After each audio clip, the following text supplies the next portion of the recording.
How's it going, everybody? Welcome to Pillow Talk with Paul Goneau. My guest today is youth soccer coach and mother and probably the best boss I've had to date, Nicole Pellerin. Hello. Hey, I said it right. Yeah, you did. Shit. Awesome. Yeah, and I just want to say, like, you shouldn't take the best boss thing lightly because I've had a lot of really cool bosses. But I feel like you came into my life at such a young age that, like, unintentionally shaped me just with just how you treated me, you know? So I appreciate that. I'm glad to have you on. Thanks, Paul. It's been like a long time. I haven't seen you in probably like 18 years. Yeah, that dates both of us. Oh, now you say that, I don't think I'll share the story of you coming to work there. I wouldn't. Why wouldn't you? Well, let's hear it. I'm curious. Well, obviously you recall the type of store it was, the urban type. The owner, one Portuguese, one Italian. If you recall the employees that were there and how they looked, I was kind of the odd person out, really. I was the odd man out because I wasn't all pretty and cute and parents with deep pockets, and so you had all these cute young Italian girls or working there and attracting all the young boys coming in, and then there was me, a little different. And then came you. So when I was doing interviews, the owners were in the store and very much against me hiring you. And it was 100% based on how you looked. Oh, yeah, for sure. I could see that. I stood out. Oh, yeah, you stood out. I mean, you had big pants on. You have a mohawk then? I had so many. I feel like I dyed my hair like every 2 months. There was green hair at some point there, and I'm pretty sure it was during that point, and maybe even like a chain wallet. Absolutely. Yeah. And so it didn't fit, right? But I never really fit either. I mean, I still feel that way a lot of times, that I don't fit. And I thought it was good. Like, living in Brampton at that time, like, I was still young, and that was really my first taste of diversity. And I thought, why not? You would bring in a different kind of flavor, and they said no, and I just did what I wanted to, and you were a wonderful employee. I mean, you won a pair of kicks, right? Yeah, like the very first competition that we did was, I don't know, like accessories for the month. It's whoever could sell the most accessories, like I guess like laces and like spray and shit like that. And then you could pick whatever you want. And to be honest, like, I got like the most expensive thing in the store just because it was the most expensive thing in the store. I had never bought Tim's before. And since then, I've been buying them religiously because I think they're really good quality winter boot. But yeah. I feel like it's strange when you tell me, because I remember handing out resumes in Bramley City Center, and then it was probably the fastest callback I've ever had. And where I like got home, and they were like, "Oh yeah, you got a call from Tattoo Footwear." And I think I seen you before. I remember seeing you before on a bus and not saying anything, and I just remember you stood out to me, and I was like, oh, sweet, like, I'm gonna go work with her, and fucking, I don't even remember, how or why I left. I don't know if it was, I feel like it was on good terms, like, we're still talking. Do you talk to anybody else? Oh, from there? Yeah. Janine. I don't remember her. Janine Crow, blonde hair. I remember Arda, and I remember Arda. Ashley Mello or something like that. Yeah, I don't talk to her. I don't talk to her either. But those are really the only other two people that... And then there was a Renee. And I don't remember her. Like, I have some of, like, the like the OGs on my Facebook, right? Like Mike and them. But I don't really associate with them or talk with them, or Wilson from the other a different branch, and more the people when I was at Randy River actually that I keep in touch with. I don't know if you know, but like I worked at Randy River shortly after. Did you? Yeah. And at the That's time, funny. yeah, and I was actually it's pretty crazy because I met. Okay, so the girl, well, I guess she's a woman now, Tanya Rabillard. Okay. She came into tattoo footwear. Like at one point, she was like, I don't know, gawking at me and stuff like that. Like I felt like at that point, like I feel like I might have peaked at a young age, you know, because like it was just. I felt like working at a mall too was just perfect for that age and that time. And I met her. She kind of like legit like picked me up. And after like we were closing one day, she was like, "Hey, you want to like go get stoned?" I'm like, "Do I?" And so we went back to her house, and then like I don't know, developed a relationship. I ended up living in her basement for like 6 months. Yeah. And she was like general manager at Randy River at one point. And so I just had some retail experience. Yeah. And I started working with her. And again, really cool boss. Really cool to have your girl. Like, we smoked weed in the back and stuff like that. But, like, I don't know. I became key holder at some point at Randy River. And, I don't even know what happened with that job. I think, I was just going from job to job. It's like, 10 cents an hour more? Yeah. And I would just fucking... Yep. But I remember working with you...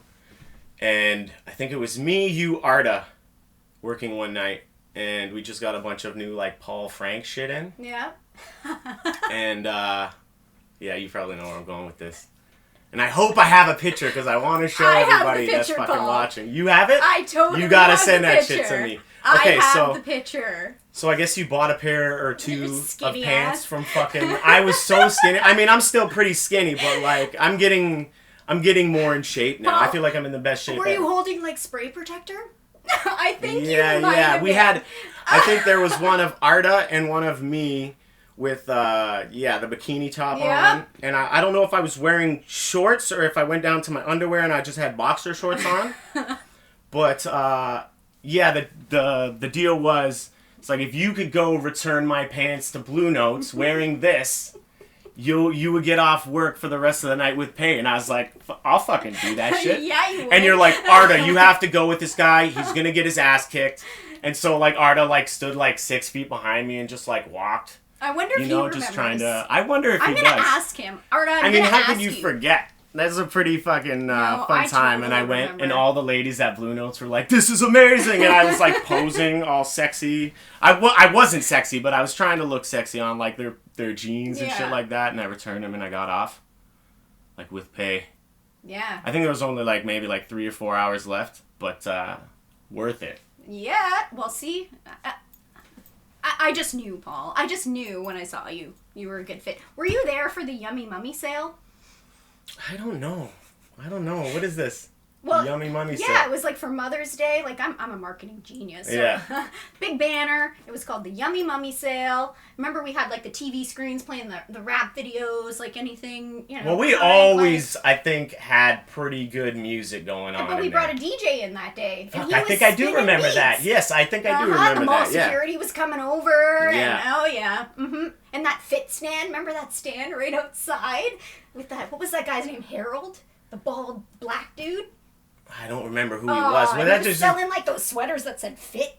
And they just put the stand like right in front of the front doors. Yep. The tattoo. And then he had a guy that worked for him named Kevin. No. That would always come in. Well, no, because you're a dude, so it wasn't coming in to flirt with you, I guess. Probably thought you were gonna rob him. Yeah, maybe. I don't want to ask you how old you are, but I want to ask you how old you are. I will be 40 in January. Jesus Christ. That's crazy. And for real, you really don't look like you still just look like fucking the person I met. But I've aged a lot in the last few years. I think when I was around 30, 31, I felt like really good about myself and healthy and like, okay, like, yeah, I'm a mom and I'm doing it and then I moved to this tiny little town and was like the outcast and people are nice enough for the most part there. Where'd you move to? I live in a little village called Tara. Okay, which is that's by, close like, to Sudbury. No. No? No, Sudbury's where I'm from. Okay. And Sudbury's big, man. It's near Owen Sound and Sauble Beach. Okay. Yeah, so there's like 1,000 people that live there.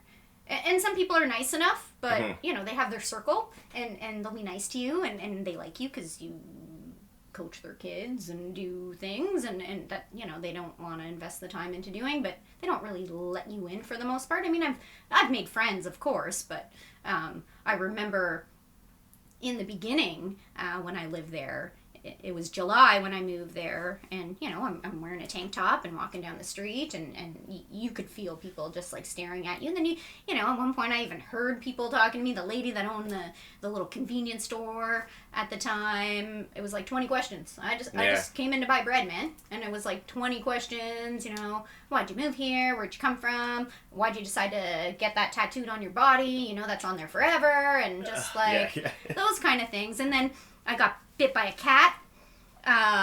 You know, cats have very dirty mouths, right?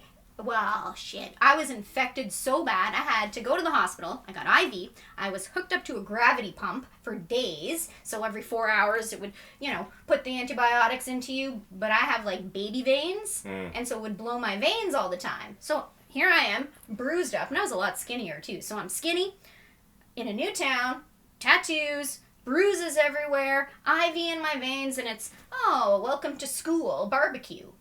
So go up to the school barbecue with the kids, and I literally don't even remember a time that I felt so out of place as then. I sat at a picnic table by myself. The kids had met a few kids, and they're running off playing, and I could hear other adults at a picnic table, 2 picnic tables away. You know, oh, what's wrong with her? Like, we don't need someone like that here. Like, as if I was a junkie or something is what they thought. Yeah. And I just remember, like, thinking, don't blink, don't blink, don't blink. Because the tears were going to fall from my eyes. A grown-ass woman sitting there. Yeah, it was awful. It was awful. I don't feel like that now, and I've met some great people, but... You're still living in the same town, though? Oh, yeah. Yeah. Yep. Maybe they've got a little... They've gotten used to me. And yeah. I think you know, along the... When did you move there? 2016. Okay, so they've had, 5 years to grow, I guess. Get used to, you know, because I do a lot of stuff too, right? Like not now because of COVID, but I was involved, you know, with the school, and like when my daughter graduated grade 8, I was the one in charge of like decorating everything and getting everything ready, and I've coached soccer since I've moved there, and so you just, I was on the executive for soccer, so you just get involved, and people warm up to you and realize, you know, you're good shit. Kind of like you probably, I imagine. Yeah, your town was tattoo footwear, and you were me. Yeah. That's how it is. Yeah, that's right. Yeah.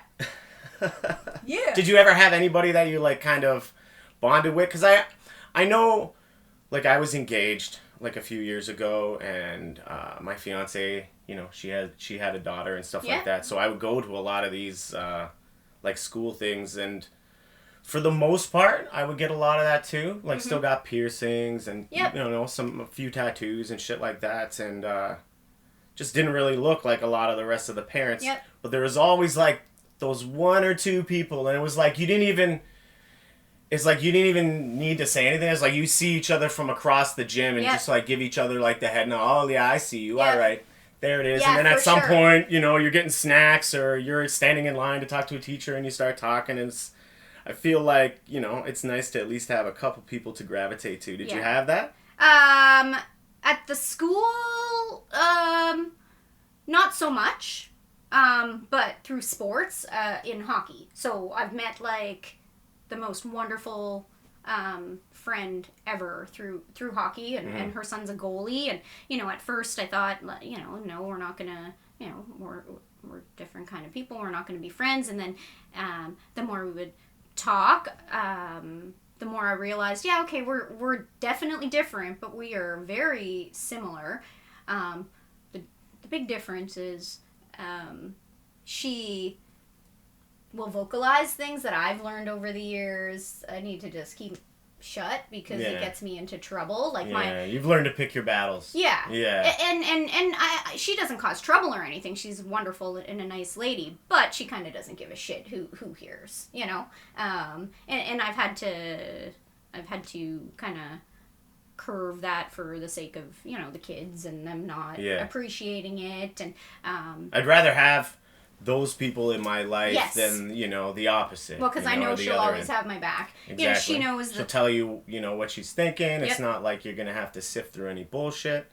And just random, you know, we were both doing it, you know, the whole wine ninja, you know about that? No. Where you just, so in the thick of COVID, you know, a bunch of moms, I don't know if this is like all over the place or if we're just a bunch of dorks, but we'd go and buy some booze and some snacks and maybe some face masks and, you know, maybe if you're 420 friendly, we put some weed in there too. You still smoke?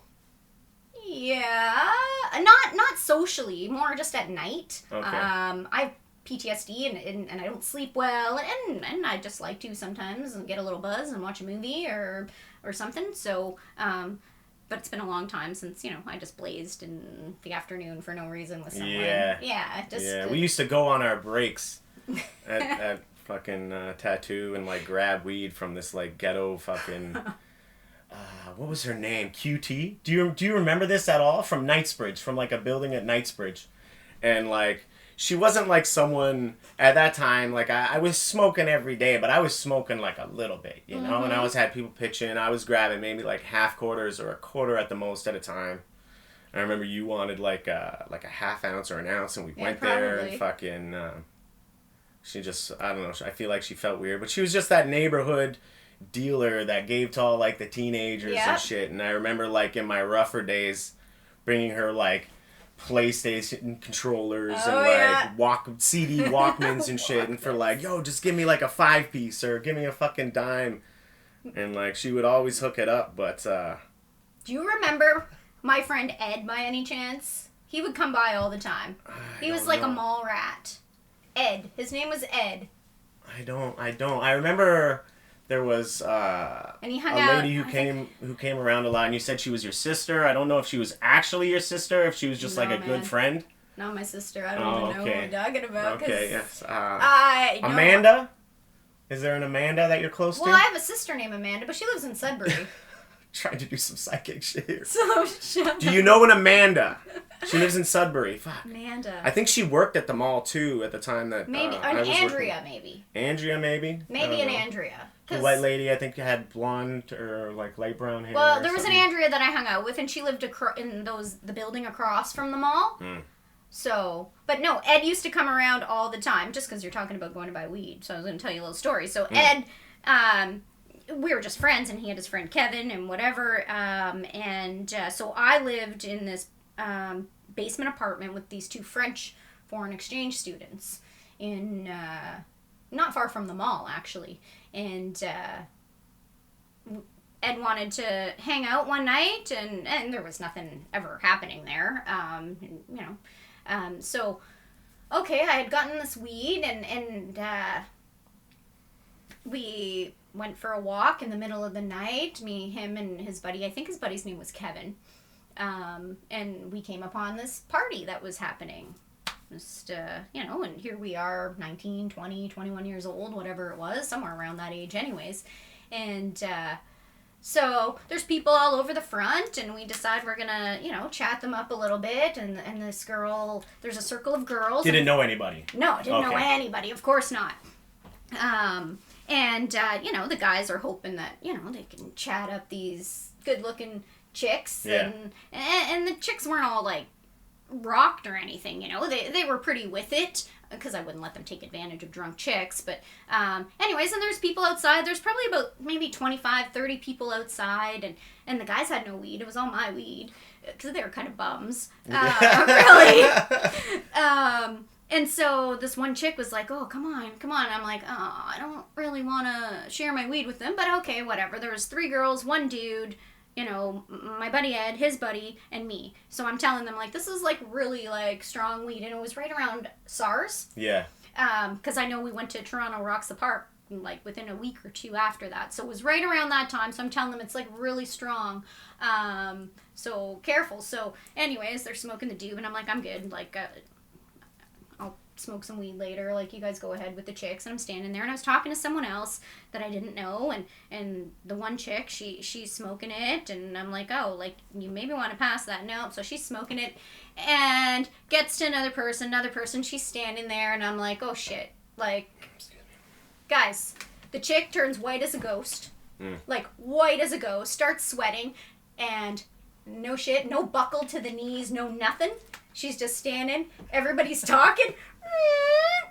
Smashes her face on the ground. She's bleeding. She's knocked out. People are running over. They start freaking out on the guys. There's almost a big fight saying, like, would you lace that with? Would you lace that with? Yeah. And the guys are, like, shitting their pants. So then, you know, I was a little chirpy then and mouthy. Like, I didn't care. And I'm like, you really fucking think I'm going to waste money on lacing my weed for you? Smoke? People I don't know? Like, does that make sense? And so, there was a little bit of a scuffle that happened, and then the chick got up, and I'm just like, it's not my fault. Your broad can't, like, handle smoking a joint. I've never been that high. Oh, it was... From weed. Yeah. I don't know. My girlfriend, she gets there. Oh, yeah? She gets there, but she doesn't smoke a lot. I feel like nowadays it's the fucking edibles that'll get you. Yeah. You know?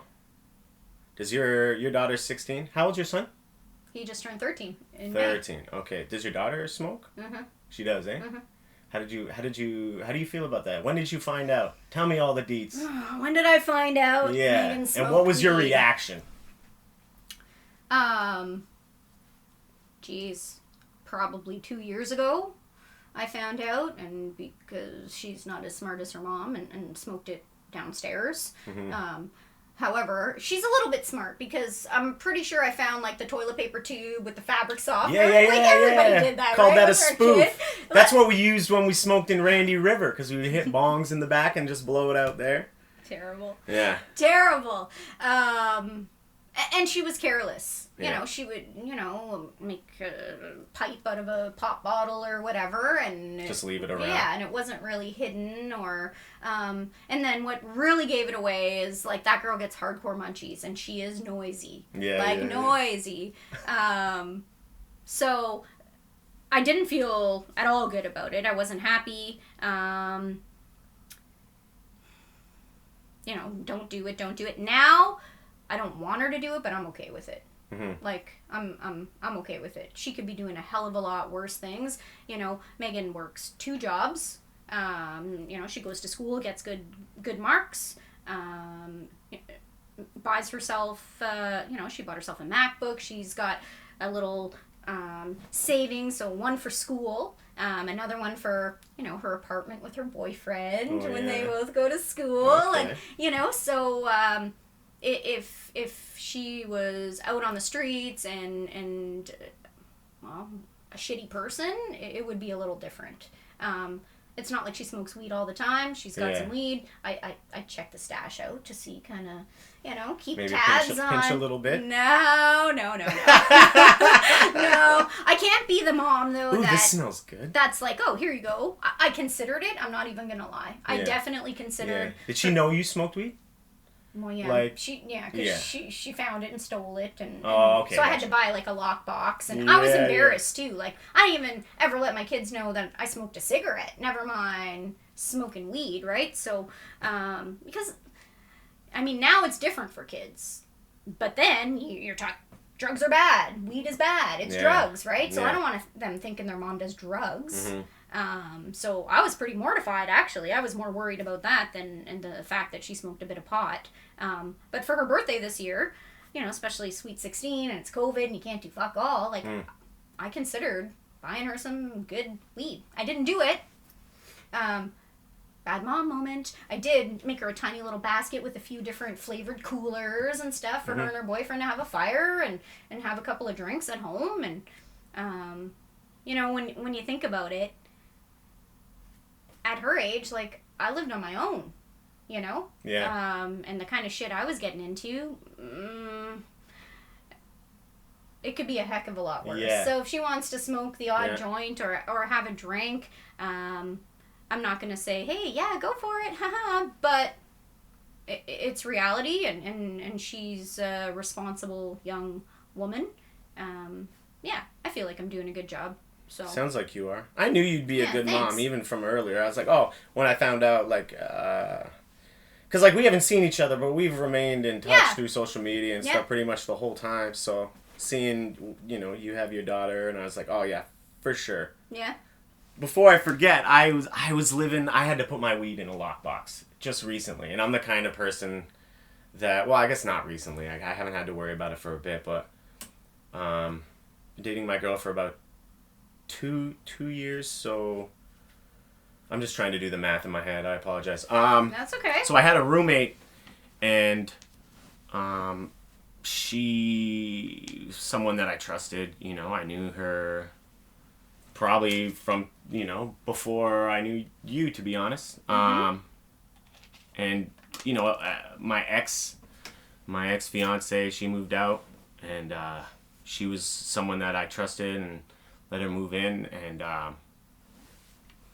yeah, one day I just really, like, I booked her. I don't have a scale, but, like, I kind of was, like, suspecting, and I left things just, like, a certain way, and then there was a significant, it wasn't even, like you know, a couple bowls or something. It was, like, 2 grams, like a big butt, you know, and I just noticed my jar, I keep my shit in the jar just a certain way, and I've always just, I have mild OCD. I just pay attention to little things, you know, and, like, I asked her, and then she ended up, like, she's saying, oh, yeah, blah, blah, this, and kind of apologized, and from that point, like, Christmas was coming up, my girlfriend got me, like, a lockbox, and, yeah, so she couldn't really grab it anymore, but things didn't really end good with her. No? No, and she, like, when she moved out, she left a big mess. It took me, like, fucking, like, maybe, like, 10 hours to clean up, and a whole bunch of, like, furniture that I had to bring out to the back, and just owed me money, you know, like, one of those, and it was just kind of like, okay, you know, keep the money, it's a small price to pay to have you out of my life, kind of deal, so, yeah, it's never good. If you have to put your weed in a lockbox, never good, but I feel the exception would be with this. Kids. Yeah, with kids. With kids, but you shouldn't have to do it with your people, right? No, man. No, trust is a big deal. Yeah, and so it's just towards the end, it was just kind of like what I wanted to happen happened, and I was basically, my girl was here a lot, COVID had started, so I wasn't working, and it was just like, oh, well, we had been dating for about a year, we should fucking move in. It'd be cheaper on the both of us, we don't have to travel, and so, like, the plan was just have her move in, and, you know, shortly after maybe Jen would get the picture, and then she did, and she left. I haven't really talked to her since, but, you know, you kind of wish things don't go sour, like... Yeah. But, I mean, you can only do so much, and I'm not willing to have untrustworthy, is that a word? Yep. People in my life. Is that a word? I'm a little stoned, I don't... Look at us all matchy, too, eh? It's cute. I don't like to brag, but I think we look pretty good. Yeah, spiffy. Oh, shoot, man. So... Okay, so if someone says, so, would you say buttons? Or would you say needle and thread? Or would you not say nothing? What is that? Buttons, needle, and thread? Well, you know, sew. Like you sew. Oh my god, see? See? Alright, not cool. Moving on. I was gonna ask you one more thing about parenting. Okay. Because, I don't know, I feel like people sometimes look back and they're like, oh, I wish I could have done this differently. Is there anything maybe like you would change, or anything that you were like, and obviously it seems your kids are doing great, but anything you're like, oh, permanent damage there, or just you thought, or anything, even anything you thought would be easier that's harder, you know, any advice that you would give to your younger self to kind of prepare? Because I'm not a parent, but me and my girlfriend are definitely talking about it. I was a stepdad for a little bit, so I got a taste. I think you'd be a good dad. You know, I felt like, you know, it felt right You know what I mean? I didn't grow up with parents, but I've always said that, you know, I at least learn what not to do. Well, you know what I mean? And so when people ask, like, if I'm close with my parents, I say that I love them, but I had a prime example of the exact kind of parent I do not want to be. So, because people often think, you know, that I had this privileged upbringing, but I grew up in geared to income housing. I was the oldest of 4 girls. I took care of my sisters. I was abused. You know, people think you know, the Star Wars stuff too, that I'm like obsessed, and there's such a deeper story to my attachment to Star Wars than, you know, I love It's a great Star tattoo. Wars. I just want to say, Yeah. I'm not a Star Wars guy, but I loved it. Even when I originally saw it when you first got it. On the ship It's up just here. sweet. Yeah, Polly's does good work. Both in are from the North same Bay. person? All 3, yeah. Like, this is a separate one. So Oh, this was- shoot, okay, So that's like gotcha. a Vader glove and the Death Star I and the got little you. scene and Boba Fett and then the slave ship. Yeah, it's all from Polly Hatter in North Bay. So, yeah, so back to the question. Absolutely, there is something, just recently actually, my daughter sends me little TikToks and I'll open them and it'll be, you know, the ones where there's like a daughter saying nice things about her mom. You know, it'll have all these things like, you're the best mom ever and I love you so much and this is what I think of my mom, she's so beautiful and you should wear that, mom, or different things like that. And so I have realized recently that some of the way I have looked at myself and felt about myself over the years with body issues and things like that, or vocalizing without realizing, you know, some of the ways I felt that other people had made me feel based on the way I look.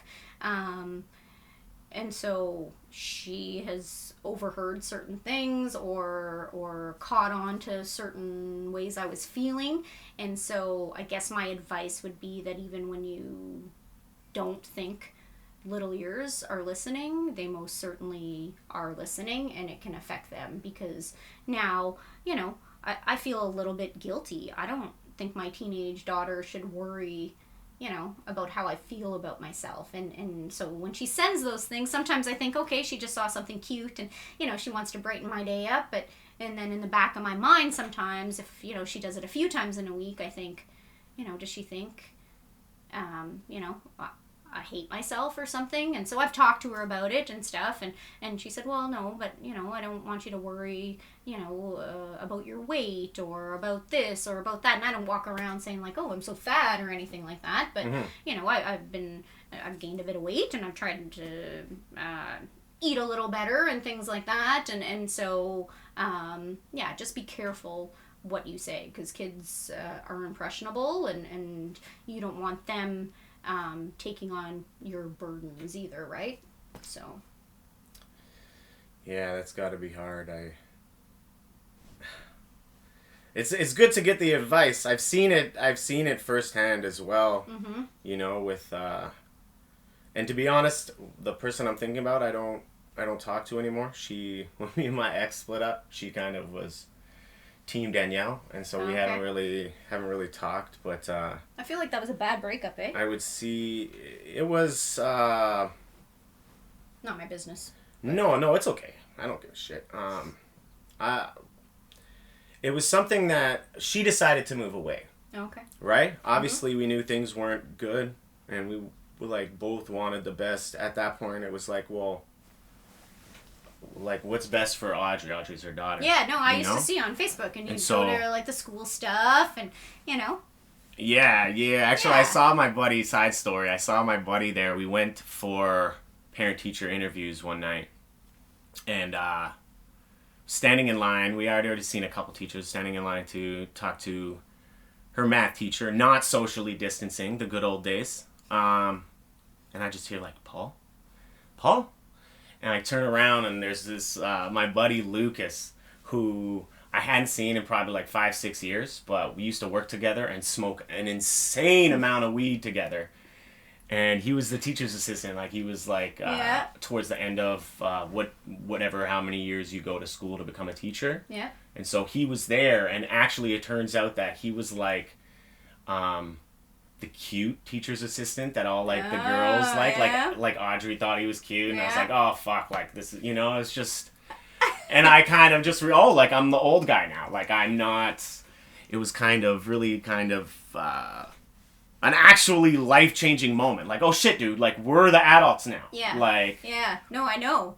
I mean, I don't know too much about your childhood, but I know that we come from. Like 2 peas in a pod, I guess. We come from, I guess, I don't want to say broken homes. Maybe humble beginnings is a better way to phrase it. Yeah, no, my parents are still together, but should have not been together, kind of thing, right? My dad was a severe alcoholic, and my mom, got some depression and had I say gambling problem because she bankrupted us by going to the bingo and with a secret credit card and all that shit, stuff. Eh? Oh, yeah.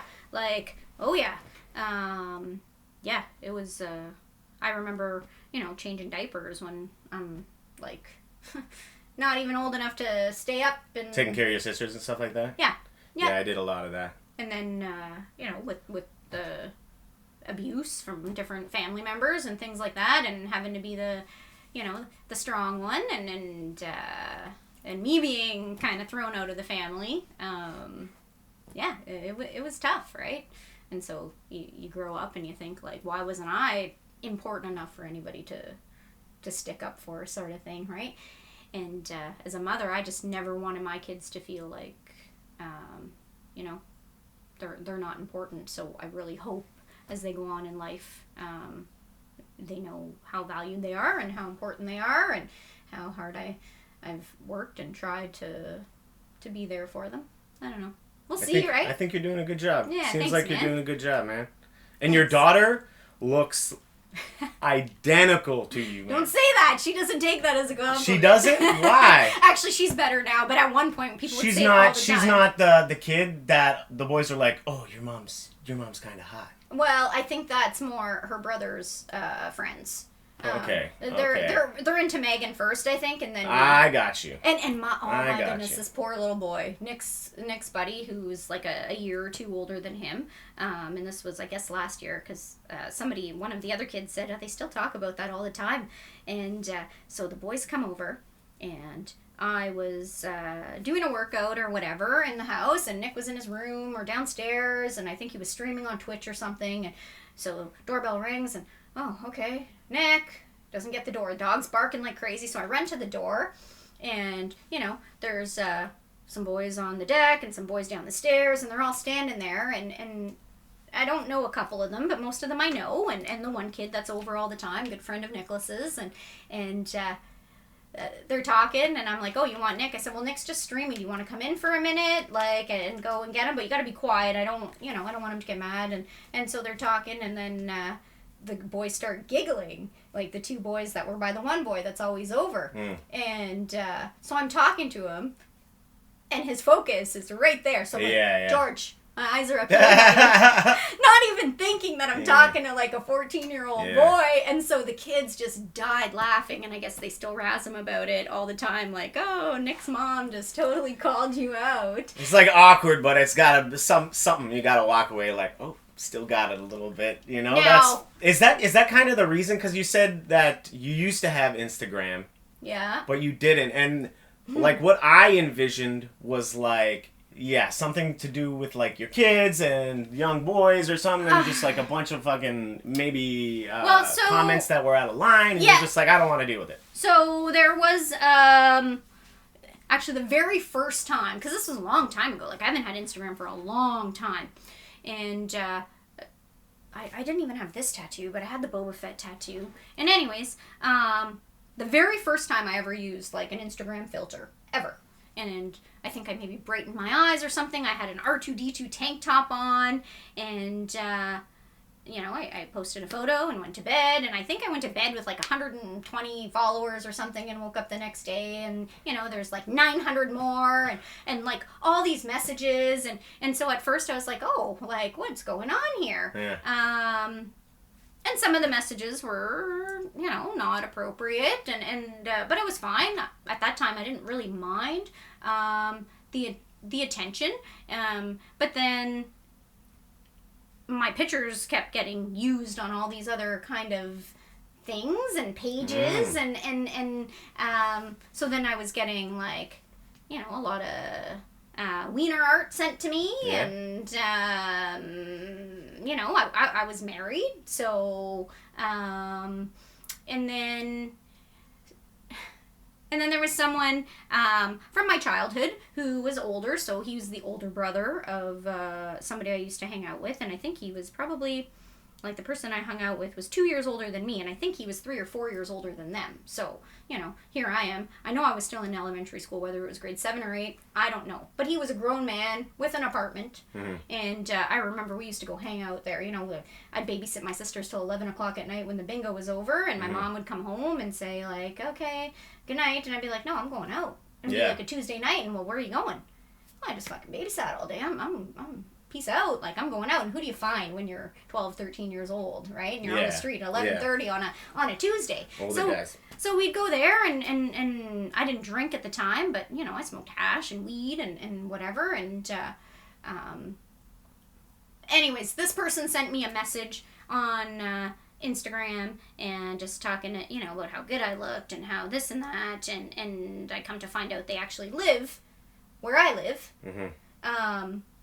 And that person tried to rape me when I was a young girl, and I actually told him I had AIDS so that he didn't do that. You don't know what to think or say, right, when you're young, and so now fast forward to all these years later, and that person clearly has no recollection or thinks it was no big deal or whatever the case most is, likely right? thinks it's no big deal. Yeah. So I just, after that, it was just too much, right? It was like, okay, like, what's going to be next? And then, all the other shit, the inappropriate shit, and then my pictures here and there and everywhere, and it's like, okay, I guess I didn't know how to handle it. Like, I didn't think I'm not that cool, really, so. Yeah, I feel like, I miss the dick pic thing. I feel like, man, like, phones just weren't like that back then, and they weren't... Well, no. I'm sure some people did it, but, like,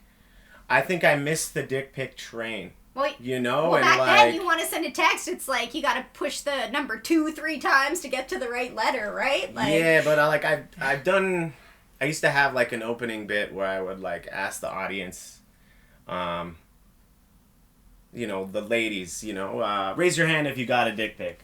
And then I would ask the fellas, raise their hand if they've ever sent a dick pic. Yeah.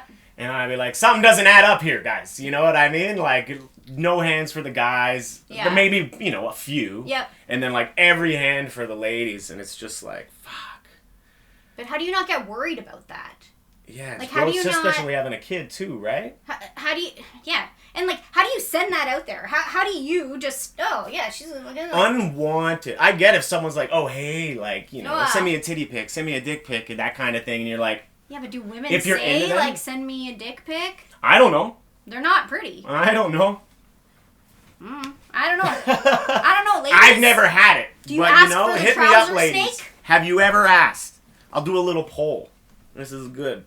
Yeah, do a little poll. Yeah, how many ladies have you asked or have you not asked? Like, I don't know. It's probably really low. I'm willing to bet it's real low. Unless you're into, like, the, like, tribute-y stuff, right? Like, write my name on your hand and hold your cock, maybe. Like, maybe somebody would be down, That's weird. We are living in the OnlyFans days. And I'm not hating on anybody that wants to do OnlyFans. I just wish, like, one of my good-looking friends would do it. Just one. That's all. So, over the last month, I've been doing this Trilogy Tournament. And my prediction for the finals was... And I know you're, like, one of the biggest Star Wars fans. You're one of the biggest Star Wars fans I know. And I know a lot. A lot of people are fans of Star Wars. Yeah. Me, not personally. I haven't even, it's going to break your heart, haven't even seen like a whole movie all the way through. Oh, it's just not... Well, because of all the weed you smoke, you probably pass right the fuck out. That does happen a lot. As I get older, it's, you know, I gotta rewatch a movie or start it over a couple times, but... You haven't watched any, like, all the way through? No, I know a lot about it. You know, you're not the first person that's told me that either. A lot of people say that. And so leading in, my prediction was the Star Wars originals and the Dark Knight. And that was actually... the finals. Yeah, and so I thought... Kinda. And I originally thought of this tournament idea just as a way to kind of engage the audience, I was telling you. Yeah. It was cute because you're like, oh, like, should I bring a prize or should I get anything? Yeah, and I was like, oh, she's so sweet. It's like, no, we're not giving away anything. Maybe in the future I could figure out, you're a marketing person, maybe you could help me out with, you know, figuring something like that out and maybe doing a prize or, I don't even know how I pick the winners. But, yeah, so I guess we'll go through this because there were a couple surprises to me. Oh, yeah? I'm just going to try, it's fucking 32 trilogies, so I'll try to go through quick. What's the Millennium, the girl with the dragon tattoo? Have you seen that?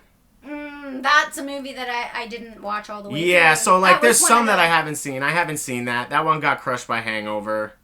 Mighty Ducks beat Iron Man, which was actually a surprise to me. Oh, yeah, that's a little surprising to me, too. Captain America lost to John Wick. Again, super surprised. I'm just like a comic book nerd, I felt. I would have picked that. Wolverine beat Blade. Back to the Future beat 50 Shades. 50 Shades had 1 vote. That was like, I think, the lowest out of any. Have you seen that? You're not into that kind of shit? You have seen it? Yeah, no. It's terrible. No. But how many times have you seen it, though? No. Not even all the way seen it. All right, Garbage. Yeah. Prequels and sequels. So these matchups are like kind of just randomly chosen by my girlfriend. Like who's very I don't want to say she's not into, like, she's really smart, but pop culture isn't really her thing. Yeah. Have you ever seen the show Bones? Yep. I've always kind of looked at her just like Bones. Yeah. She's super intelligent, a little socially awkward, or Sheldon. You know, I've compared them both to her. And so she just kind of, most of the things she doesn't know. I'm just like, oh, just label them 1 to 32. Yeah. But the prequels and sequels, I purposely put together in the first round just to kind of see where the Star Wars fans are at. And I strategically placed the other Star Wars, the originals, on the other side, just in case they, you know, it could be a Star Wars final. But it couldn't, because, I mean, unless people have no idea and lost their damn mind, nobody's picking new Star Wars garbage. No one's picking that. But anyways, what's the issue? What's the issue with the new Star Wars? It's just, I don't know if the classics are just so good and so, like, you know, in the time that they were made, I don't know. I wasn't digging any new, you know, actually, I dressed up to go, because I had just recently moved to this tiny little village, and The Force Awakens was coming out, and I thought, oh, I'll put on my little Darth Vader tutu, and my knee socks, and Darth Vader corset, and hair is all cute. Vader corset, I'm curious what that looks like. Oh, man, and so I go to the movie theater, and we're waiting in line outside, and it's like, why aren't people dressed up? Because in Sudbury, people were dressed up. Yeah. And nobody was dressed up, and my kids were a little embarrassed. Did you go, like, opening night? That kind of deal, right? Yeah. People are, like, taking pictures of me, and, oh, it's so weird. But anyways. Yeah, you get some of that. For, like, a lot of... DC's my shit. Yeah. Over Marvel, but even Marvel, like, opening nights, or sometimes they'll do it the Thursday night before opening night, and there'll be people that are dressed up for those, too. And I don't mind. I kind of like it. I wish... been to, like, Comic-Con and stuff a few times, and I've always wanted to dress up, but never actually fully committed. Maybe I will next time. Next time. Okay, so Harold and Kumar beat Before. I can't remember what Before is. That's another one I haven't seen. I don't know what There's actually not many more trilogies than 32. It was really hard to get, like, the last 4. People just pick stuff because they don't know what the other thing is. I never even heard of that. Yeah, Before. So maybe. That only got 3 votes, but Ninja Turtles beat The Hobbit. That was a little surprising. I know the Lord of the Rings fans are pretty... one. Godfather beat Evil Dead. Dollars, which I guess is like a trilogy of I those know what all it is. Clint Eastwood movies. I don't know it, but that other one would have been hard. The Evil Dead one? Yeah. Would that be hard for you to choose? I for sure would have picked Evil Dead. I'm a pretty big fan. I've seen it live too before. Yeah? Yeah, that was really fun. I don't know what I would pick in that one. So where are we at? Yeah, so Dollars beat Big Mama's House. Austin Powers beat The Naked Gun. Spider-Man beat Pitch Perfect. That one was actually hard for me I actually really like those Pitch Perfect movies. Oh, I don't know. This the one comedian, I can't remember his name right now, but he carries the whole. I know it's mostly about the ladies, but for me he carries the whole thing. Yeah. Yeah, Lord of the Rings beat Friday. That was a little sad. That was close. That was really close. And basically it was the whites versus the blacks. You know, like other than me, like most of my black friends are like fucking Friday, and all my white friends are Lord of the Rings. Dark Knight beat Rush Hour. Star Wars beat Matrix. That was a hard first round. There was only one vote separating that. Oh, was it? Yeah. Yeah, so that was good. Second round, Spider-Man beat Hangover. Bad Boys beat Mighty Ducks. Prequels, Star Wars prequels beat Wolverine. The Godfather beat Dollars. Lord of the Rings beat Harold and Kumar. John Wick beat Ninja Turtles. I was sad. That was one vote separating them two. Dark Knight beat Austin Powers. And Star Wars Originals beat Back to the Future. See, those are that was a top close fives, one as well. Those two. Yeah? Yeah. Yeah. Yeah, for sure. Quarterfinals, Lord of the Rings beat Bad Boys. John Wick beat The Godfather. The Dark Knight beat Star Wars prequels. So, you know, that was nice. That's a little shot. But fuck, three trilogies. I mean, Star Wars Originals beat Spider-Man. How'd you feel about that? Yeah, I mean, I seen it coming. You know, there's a couple ones that surprised me, but even the ones that I didn't want to win, I fucking seen them coming. You know, I'm not ignorant. I know. Dark Knight beat Lord of the Rings. That was a pretty good win. And Star Wars Originals beat John Wick. And then the final, Star Wars versus the Dark Knight. Star Wars Originals got 23 votes. And Dark Knight got 19. So Star Wars won. That was sad. If you vote for Star Wars Originals, you're dead to me. That's okay, I'll be your friend. But yeah. Man, fucking Star Wars fans. Is that your favorite trilogy out of all three, then? The originals? Like ever? Yeah, well, I mean, like, out of the three Star Wars trilogies. Yeah, for sure. It's your favorite? Yeah, for sure. For sure. So when did your love for Star Wars start?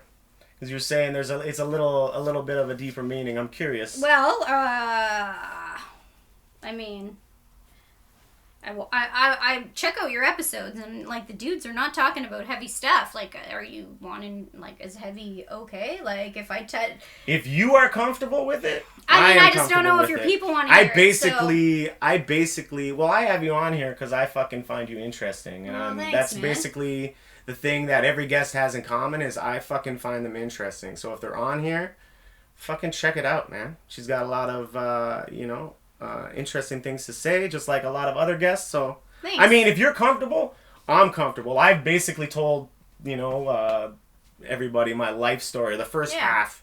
I think maybe on the next solo episode, I'll get into the second half, maybe like more. Yeah. Yeah, I loved. It's more I loved like watching, addiction based. I loved watching that. Like, yeah, really, you did? It was my favorite. Yeah. Thank you. It was a hard I was episode gonna say do. something too, and then I'm like, well, I don't want to seem like. I had mad anxiety and I put it off for like weeks, and like I knew I'd planned for like the solo episode, and then I'd be like, I don't want to do it, and I get a guest. I'm so glad you did. And then I eventually just did it. So, and I'm happy. I've got actually quite a few good responses, and I appreciate all the love. Yeah. Well.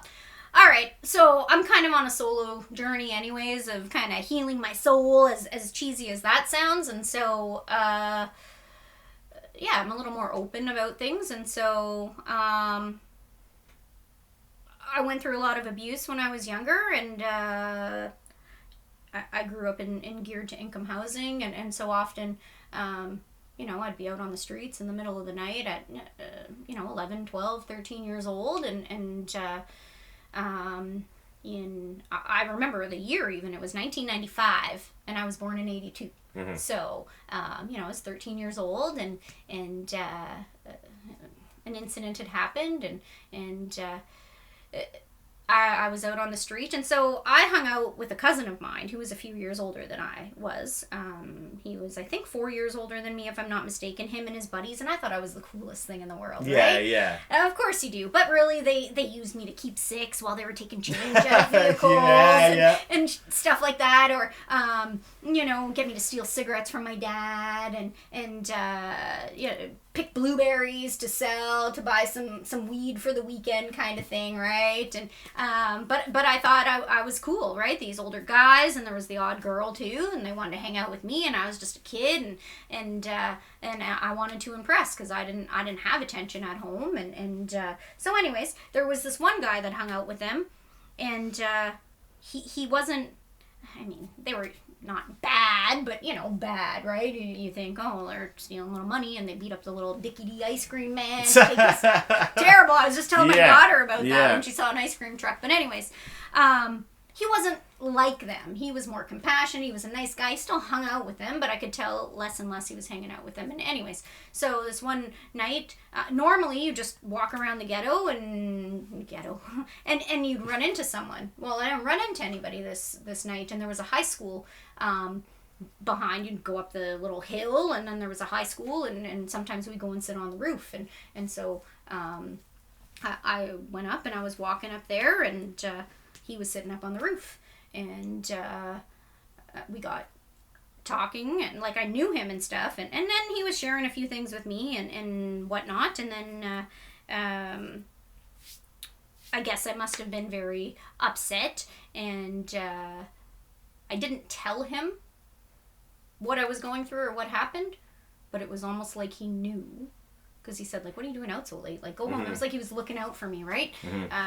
And so I just said, no, I can't go home. Like, I don't ever want to go home. And so he said, okay, come to my place. And then, just because of experiences with, older guys at that point, I was really, like, reluctant and kind of scared, and especially after what just happened. But for some reason, I went, and his bedroom was down in the basement, and and you think of like the geared income housing, the basement that's all like cement with like the pole in the middle, and then over those here unfinished, you can still see some insulation and shit. And so down there, and he had a couch down there and whatever, and so we sat down there, and he asked if I like Star Wars, and I said, like, I don't.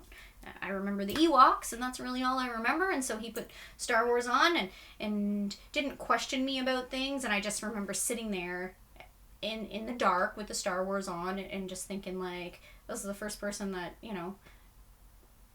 gave a shit, and he didn't even know. And then he told me, like, because I ended up leaving in the morning. I knew my dad would have left, and the door would be unlocked.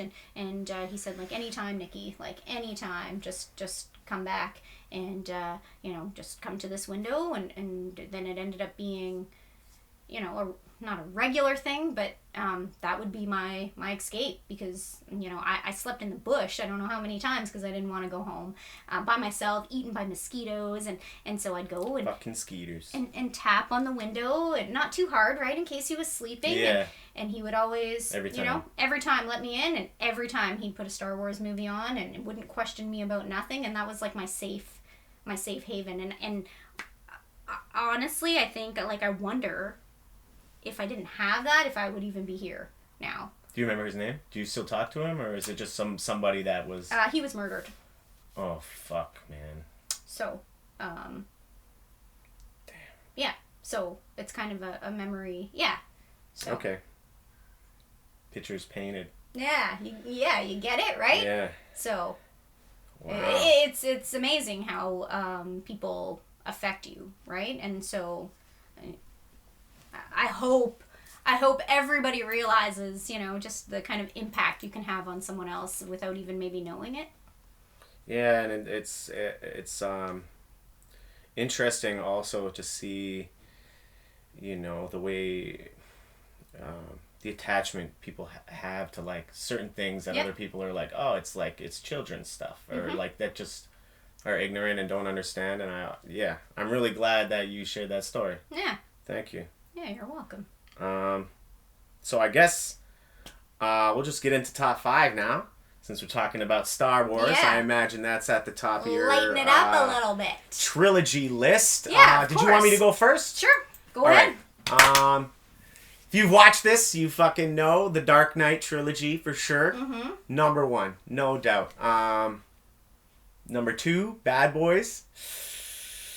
I love Will Smith and Martin Lawrence. Third one wasn't the greatest. I'll be real. And I probably would have put Men in Black, I just want to say, in my list, but then they made that fucking Men in Black International garbage that I've just, like one of the Hemsworth brothers and somebody, and I can't get into it, but Bad Boys number 2.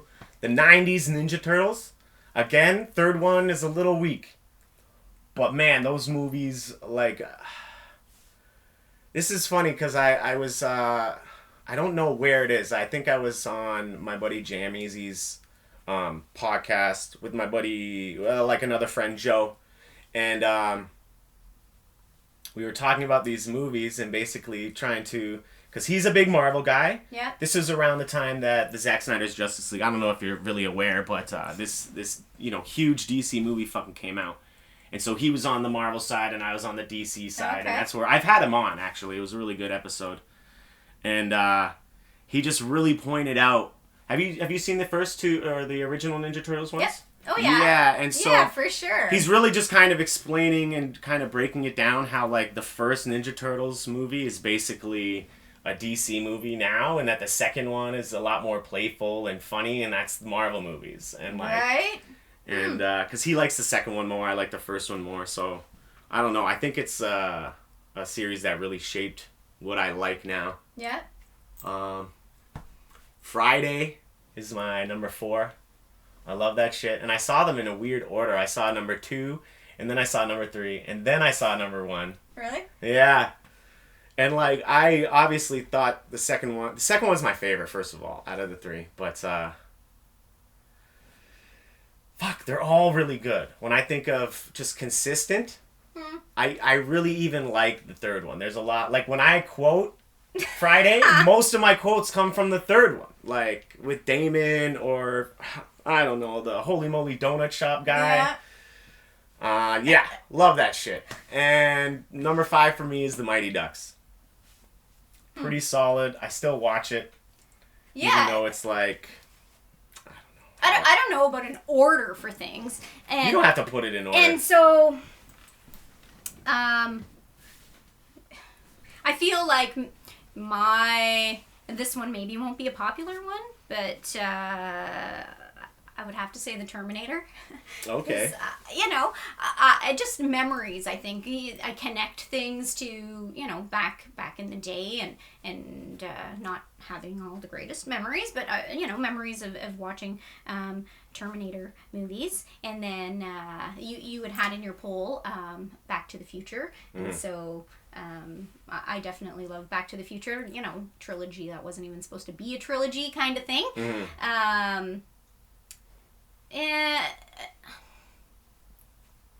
I guess probably Lord of the Rings, because that was pretty great. Yeah. For sure. And, well, like yourself, I definitely have fond memories of Ninja Turtles. So Ninja Turtles are there. And then, of course, Star Wars is on the top, of course. Crime documentaries. I was excited to do this because I'm really big on these. Okay. And you told me you were big on them. I had to go through a shitload of Googling to figure out exactly all the ones I've seen. Yeah. My number 1 is basically anything with OJ. Oh, yeah? I just, a few years ago, maybe like 5 or 6 years ago, I just became obsessed with it. I remember hearing about it, and I remember his highway chase. Yeah, you were too young, right? But I was really young. Because I remember it. And I was in elementary school, and I remember my mom watching it on the television, and so, yeah. Yeah, and I was just, more than just the story of the crime itself, I'm super interested in the way Johnny Cochran Yeah. defended him. Yep. And, like, without really, like, doing anything wrong, like, just completely making it about something else. And just, he was just, I mean, if you could pick a lawyer, there's no better person than Johnny Cochran. For sure. Especially For sure. as a black man. But, yeah, so Made in America. And there's another one called The Missing Evidence, which basically is kind of... I know that one. Oh, you do? Yeah. And it's kind of more about... it's kind of like trying to say that, oh, maybe his son had something to do with it. I feel like that one was kind of... I mean, how do you think OJ did it? Yeah. Yeah, I think he did it too. Yeah. Yeah. And, or, I lean like 80% towards OJ doing it himself, and then 20% his son did it, and OJ covered it up. You know, like, there's a lot of things... I mean, we're never going to know, you know? But I would definitely... If I was betting money, I would say he did it. What was the catch line? For... If the glove don't fit, you must Yeah. quit. Yeah, that's some serious shit. And then he wrote a book at some point saying, like, oh, what he would have done. Describing the whole thing, what he would have done if he did it. And then...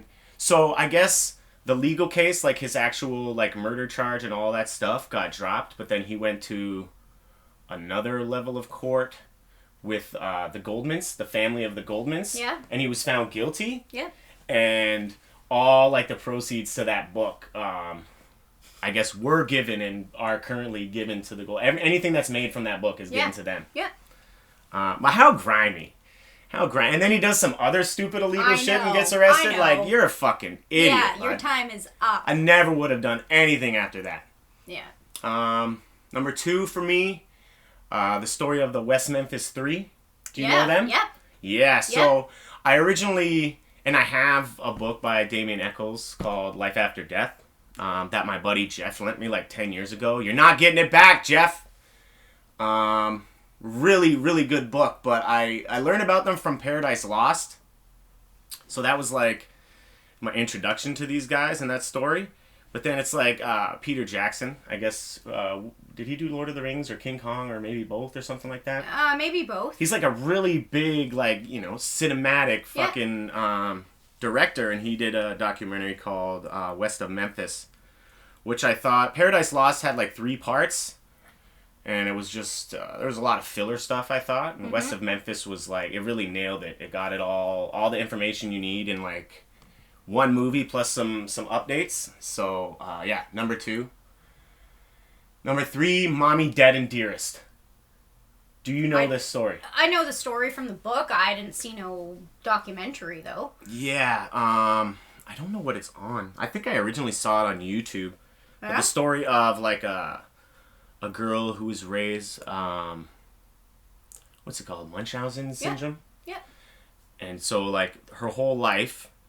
Like, her dad, I guess her dad and her mom separated at a really young age, and she lived with her mom. Her dad lived, like, hours away, didn't really see him a lot, and she just was always saying, like, something was wrong with her daughter, and she had all these things wrong with her. Her daughter had, like, life-changing surgeries and stuff like that. They got a house built by, like, Habitat for Humanity. Yeah. And, like, it was all just a scam, and then...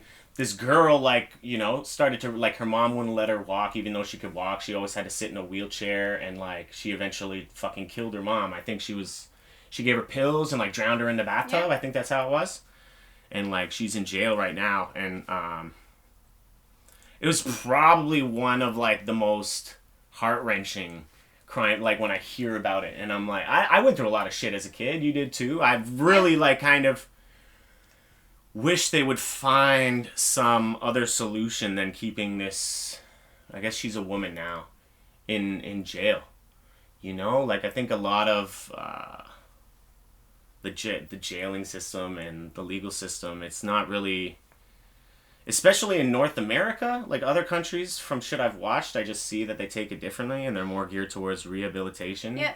And here it's just like punishment, and then they're not trying to help the people work through their problems. It's just... Well, especially in those kind of situations, right? Yeah, I feel like the justice system here in Canada is too lenient for certain things and then too strict for other things. And the rehabilitation definitely is not there. There can be a lot. Also depends who you are, I guess, you know, how much money you got and things like that. But yeah, Mommy, Dead, and Dearest, number 3. Evil Genius, number 4. Yeah, I got that one too. That one's fucking amazing. Yeah. And like, I watched, because there's a movie based on the thing with Aziz Ansari and Nick Swartzen and what the fuck's Danny McBride. Like, it's like an all-star. Have you not seen it? Like 30 minutes or less. No. Yeah, and it's like a comedic take on yeah? that. Oh, yeah. Yeah, you gotta watch it. Yeah, it's so funny. And then I found out like it was a real story, and I started watching this documentary. I was like, "Fuck, this is the fucking movie." It's really good. Yeah. Yeah. But what a story, you know? If you haven't seen it, see it. Just fucking the neck bomb. And have you seen? I guess they do show the real footage in that, right? There's some real footage in there. They for sure. show when the bomb goes off. And like, you know, talk about like the woman like. Man, she's nuts. But to be able to manipulate and anyways, yeah, you should watch it. Definitely. Or read the book. Number 5, Making a Murderer. I think it was kind of a game changer. You know? Yeah. And I'm still interested in the story. I still kind of like Google every once in a while just to see what's going on. Yeah, if there's more like the progress and shit like that. So yeah, man. I feel really funny. bad for the nephew in this case. I can't remember. I know it's Stephen Avery. Brendan Dassey. Yeah, that's it. Yes. Oh, I feel so bad for that kid, man. Yeah, because he's not even all there, man. No, and like it was just so obviously. When you see his confession or whatever, and it's like they're just basically, you know, getting it, just say what we want and you'll get out of here and you'll get to, and he thinks he's gonna go home, and I think he says something about like homework, and it just like it breaks your heart. Idea. He has no concept that like what he just said is going to, and that destroy him. Yeah, but that I think was. I think that one got a lot of people. It changed like that was one of the first docu-series. I think got a lot of people into. Yeah, Netflix was like, "Oh, there's something into this," and then they just started.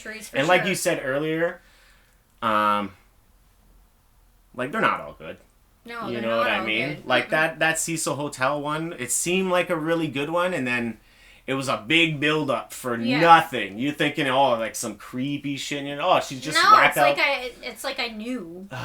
You know, it's like I already knew. And I think because I read true crime books that I have this bigger expectation when I watch the documentaries. So like, there's often that I'll watch like, 4 documentaries on the same serial killer, like Picton. I've watched I don't even know how many, and I'm like, this is garbage, okay, this one's good, this is garbage, like everything's not good. No, and just because Netflix or Prime put it on and people are talking about it on social media doesn't mean it's great. Yeah. Like the Night Stalker, Richard Ramirez, like he's a beast, and that Netflix garbage, like that was not good. No, that was. But it might be great for someone who's not into that, right? Because now it's, I think when Making a Murderer came out and then it became, a bit of a stereotype that, white moms are now into crime documentaries kind of thing. And I was like, no, that's like my thing. Like, I don't want to be the little white mom that's into crime documentaries because now everybody is. But anyways, yeah. What's your top 5? Well, definitely Evil Genius was on there for sure. And the Dahmer Files about Jeffrey Dahmer. So that's a pretty great one, which I don't think is on Netflix or Prime. The Farm. That Robert Picton is just really... I've seen a couple things. Yeah? It's really disturbing. Well, and so, and not in any kind of defense of him at all, but, he was kind of, the outcast in the family too, and so at his core, and I am not sympathizing with a serial killer, but at his core, like, there's goodness in there, and I think that's why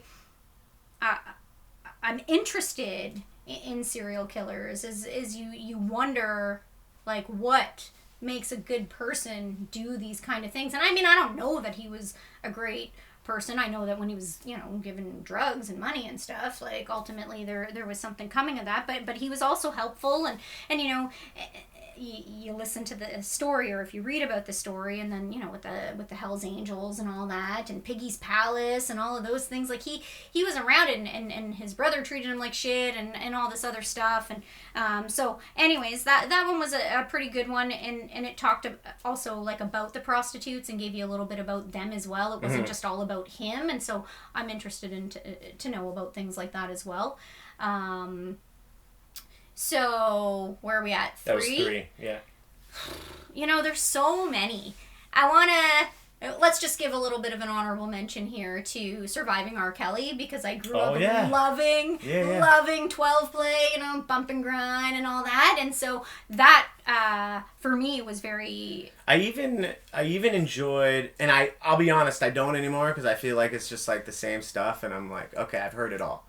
But, the Leah Remini one, the Scientology, the Aftermath or something, I don't know. Something with Scientology and Aftermath. What about the NXIVM one? Did you watch that at all? What one? The NXIVM one? The cult? Where they have lots of sex, and it's supposed to be about was that the Toronto, being enlightened and betterment and that? The actor from fucking... Yep, yeah, I know what you're talking about. Yeah.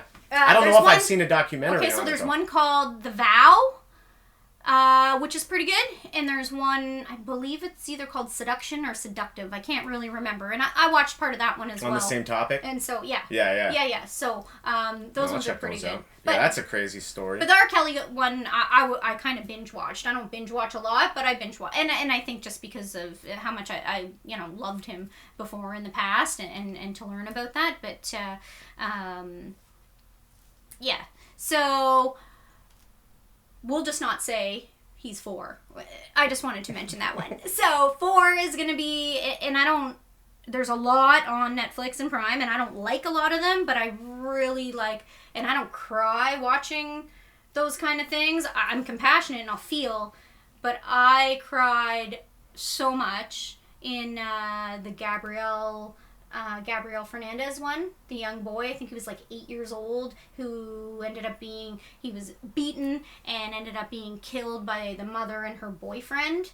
And like, he went to school with holes in his head. He was shot with pellets, like BB guns, and it was like the trial of Gabriel or something like that. Yeah, the trial of Gabriel Fernandez. Oh, it was gut wrenching. That, you know, and what was it? CPS, I guess they call it in the States. I think it is, yeah. Yeah, was involved, and teachers and people knew, but this kid still, like, I can't even imagine the last days of his life, and just like feeling so helpless and uncared about. Like, I think of myself as an adult, you know, and the way sometimes I've felt over the years that other people have made me feel, and I've got the tools in my toolbox to handle those kind of things, and still how shitty I felt. Imagine being a kid and, you know, just nobody cares, and it's just heartbreaking and gut-wrenching. No, it is for sure. So that's 2. And then number 1 is, I love the book so much that I have to love the documentary, The Girl in the Box. Do you know about... Colleen Stan? Is she the lady who's locked in her, like, a weird basement, and her dad had a bunch of kids with her and she never saw? No. So this one is, it took place in, I think it was 1977 to 80 something. No, I don't think I'm familiar. 84, 85. It was over a 7-year period. So she was in university, I believe, and she was hitchhiking, and she was picked up by this couple that had a baby, and they just said, you know, I want to go and take a detour over here to see the mountains or the springs or something. And anyways, he constructed, it's called the head box. And so it was this box that he put over her head, and it was all darkness. And long story short, she became his sex slave, and he built this coffin-like box and kept her in this coffin 23 hours a day under their bed. And would take her downstairs sometimes and hang her up and whip her and torture her. And you know, the wife had went through abuse and stuff like that too. She was naive and impressionable and wanted to be loved, and he kind of manipulated and brainwashed her, but she went along with it ultimately and allowed it to happen, and for him to have this slave, but there was to be no sex. And so it was just torture, and eventually it turned into sex. She let it happen, and she lived in this coffin under the bed and was beaten and tortured, and then eventually sex, and then eventually she got some freedoms. And what they told this woman is that there was such a thing called the company, and the company owned her and were tracking her. So he eventually let her go out jogging. But she was so used to being deprived of everything that, she was thankful that he would give her these little things, and she was fearful of the company. He eventually let her go home to visit after a few years without him. First time he was there with her, and then she got to go visit home, but didn't tell anybody because she was so brainwashed and afraid of this company. And there was no company. There was no company. They That's called it this organization, right? That the company is watching you. You are my slave, and I bought you, and I own you, and it just crazy. And actually, he was supposed to. They were considering letting him out because of COVID. I think 2030 was when originally he could be up for parole, and then that changed. I want to say it was 2023. If I'm not mistaken. And then they wanted to let him out because of COVID. And so they were trying to bring up some other charges and things like that, because if things go through, he'll be released in September. So it's unclear now. If right he's now, gonna be I think. I haven't checked on it in a few weeks or not, or whatnot, but last was they wanted to let him out because of COVID. Let him out early. Yeah. So... But that doesn't really... make you question the legal system, like, what will, So if you read books, it's called The Perfect Victim. It's a fantastic book, and The Girl in the Box is the documentary, and the book is so much better. I think I read the book like 4 times. That's how much I liked it. So another one I just was thinking of, yeah. I want to give an honorable mention to is Don't Fuck with Cats. Yeah, Did you see that one? Yeah, that was pretty good. That was good. Luca and like Magnotta for or some, whatever. yeah, and it's a good one for me because like I remember when it was happening, and they're shooting like Etobicoke, and it's like, oh fuck, like I know someone that lives in that building, and some of these shots. I know. But that was a really good one. Yeah. Even the one,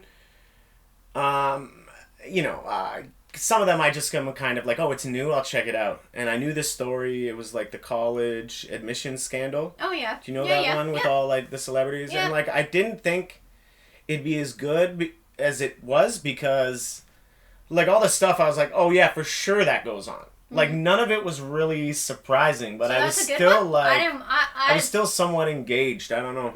Maybe I'll check it out sometime. But, yeah, I didn't... What was that other one that's a good one, since we're, just throwing some out there? Yeah, fuck it. Unabomber? How do you feel about the Unabomber? It's a good story. Like, as a person, how do you, like... Because you're talking about relating to, like, murderers. I feel like there's never been, like...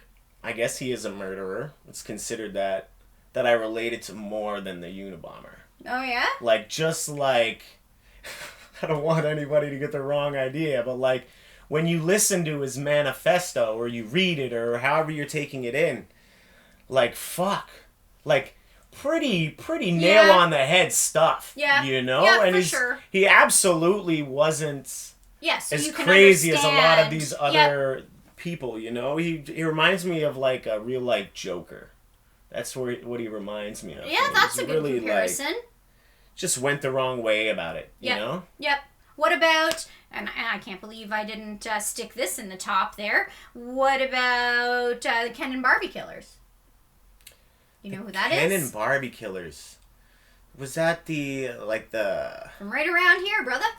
Fuck, I definitely don't know that. Paul Bernardo and Carla Oh, shit, that's what they're called? Yeah. The Ken and Barbie. Fuck, I've never heard that before. So good. Oh, yeah, I like a lot of their stuff.